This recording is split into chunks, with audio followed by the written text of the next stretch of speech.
Welcome back to the deep dive. We take your sources, we break them down, and we give you what you need to know. That's right.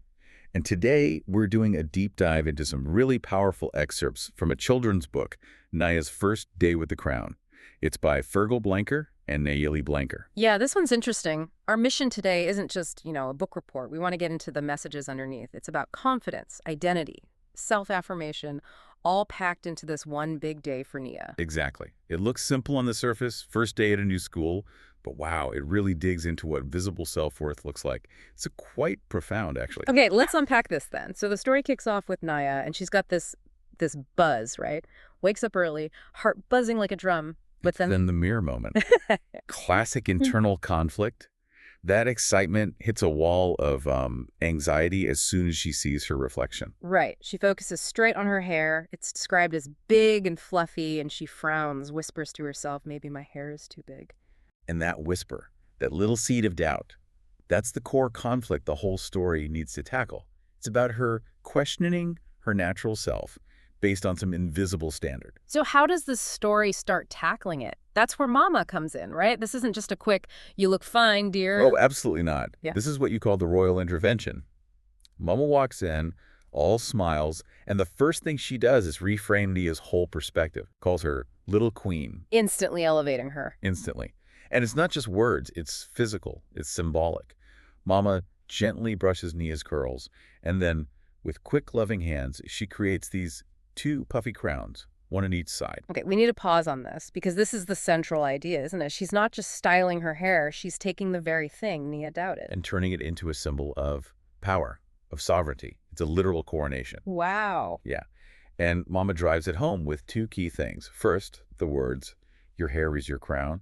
Wear it with pride. It's a part of who you are. That's a direct command, a mandate. And the second thing. The sensory detail, the shiny beads she adds. They click like little songs. Ah, the clicking beads. They give her crown a sound. Like you said, it makes it active. Exactly. It's not just a look. It's an experience. It's audible confidence. So Mama basically equips her, gives her this visible, audible symbol to carry out into the world. She's been crowned. Here's where it gets really interesting. Because the real test comes when she leaves home, right? Steps out into the world. She's walking to school, holding Mama's hand. And the narrative does something smart here. It immediately shows the diversity around her. Naya sees other kids, braids, ponytails, short hair, long hair, all different styles. So it normalizes difference right away. Precisely. It sort of preempts her self-doubt by showing, hey, there isn't just one way to look. This helps prepare her for interactions. And the first one is positive. Amma, this girl with pigtails, smiles and gives her that wonderful compliment. Your hair looks like clouds. Such a lovely imaginative line. And Naya's reaction, she blushed, but she takes it in. She accepts the compliment. So, step one, receive positive feedback. But then comes the trickier part. Yes, the boundary test. A boy asks, can I touch it? And this is such a common experience, particularly for kids with textured hair, that moment of curiosity that can feel invasive. It really can. And the book tackles it beautifully as a lesson in self-respect.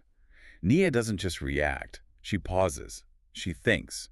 Then she gives her answer. Which is just perfectly phrased. No, thank you. Kind, clear, non-negotiable. And crucially, she gives the reason, linking it right back to Mama's words. It's my special crown. That's the key. By calling it her crown, she's elevating the refusal. It's not just don't touch my hair, it's respect my sovereignty. She's defining the rules for her own crown. She's moved from just accepting her hair to actively asserting its value and her boundaries. That's a big leap. A huge leap. And that sense of assertion carries her right into the classroom. Now we see validation coming not just from peers, but from authority. Miss Joy, the teacher. She sees Nia and immediately beamed. There's warmth there. Yes, and she connects personally. She leans in and shares, when I was your age, I wore long braids with beads too. Why is that adult connection so important here? Because it validates Nia's identity as part of something bigger. It's not just her hair, her crown. It's part of a shared cultural experience, a lineage almost. Miss Joy saying, you belong. This look belongs. It has history. It's powerful coming from a teacher. So she feels seen, feels connected, and then that feeling flows into her own self-expression in art class. Right. The assignment is self-portraits, a chance for Naya to show how she sees herself. And how does she draw herself? She goes all in. The drawing features two big, fluffy puffs and bright beads. She doesn't shrink it down or hide it. She centers it. It's a declaration. Yeah. This is me. This crown is central to who I am today. It's like she's solidifying that internal image, and her friend Amma reinforces it again. Yep. Amma sees the drawing and says, wow, your hair looks so cool in your drawing. That positive feedback loop is strong now. But the story cleverly expands the idea of pride beyond just her appearance, right? Lunchtime. Oh, this is a wonderful touch. It broadens the crown concept. Naya opens her lunchbox, and we get these specific cultural details. Sweet plantain chips, a juicy mango slice. And things that represent her heritage, her home. Exactly. And the reaction from her friends isn't, you, what's that? It's positive curiosity. They lean in, that smells delicious. So her cultural identity, represented by her food, is also welcomed and appreciated. It's not just about hair anymore. It's about the whole self. Her aesthetics, her heritage, her family traditions, all of it is being affirmed. If we connect this to the bigger picture, it shows that bringing your authentic self, all of it, into a space can be met with acceptance, even delight. Okay, so she's had peer validation, adult validation, cultural validation, which leads us to the climax of her confidence journey, recess. The playground. Maximum energy, maximum freedom. Naya joins a jump rope game. And this is where those beads come back in a big way. Yes. Remember, they clicked like little songs. Now, as she jumps, the beads clicked in rhythm with the rope. Ah, so the sound of her crown is now part of the fun, part of the game's rhythm. It's fully integrated.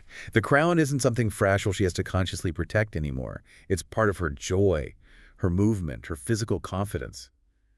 The clicking is the soundtrack to her self-assuredness in action. That's a great way to put it. Confidence in action. It's internalized now. It moves with her. Which brings us full circle to the end of the day. She's heading home. And she doesn't just walk. She skipped to Mama. That skip says everything about the transformation. And her declaration seals it. I wore my crown all day, and it felt just right. It wasn't just okay, it felt right. The doubt from the morning is completely gone, replaced by rightness. And Mama's response is the perfect bookend. A tight hug, and that whisper, that's my little queen. Confirmation, mission accomplished. The final lines really drive home the lasting impact. Naya knows she'll always wear her crown. In her hair and in her heart. It's both external and internal now. Permanent. So what does this all mean? Looking back at this depth dive, it's clear how Naya's first day with the crown uses really simple, vivid moments. Like the beads, the plantain chips, that interaction with the boy. To teach some pretty complex ideas about self-worth, owning your identity, setting boundaries. Absolutely. The takeaway for you listening is perhaps how crucial definition is. Confidence isn't just a feeling. It's having the language, the symbols like Nia's crown, to understand yourself and communicate that value to the world. Definition becomes a form of defense, almost. Yeah, defining yourself before others do it for you. Which leads to a final thought. Nia's story is about embracing and defining her crown. It makes you wonder, doesn't it? What crown do you wear? What part of yourself may be something you once questioned or felt unsure about? Do you now choose to define and wear with pride? Exactly. Yeah. And maybe, how often are we letting the world define our crowns for us instead of claiming that power ourselves? Something to think about.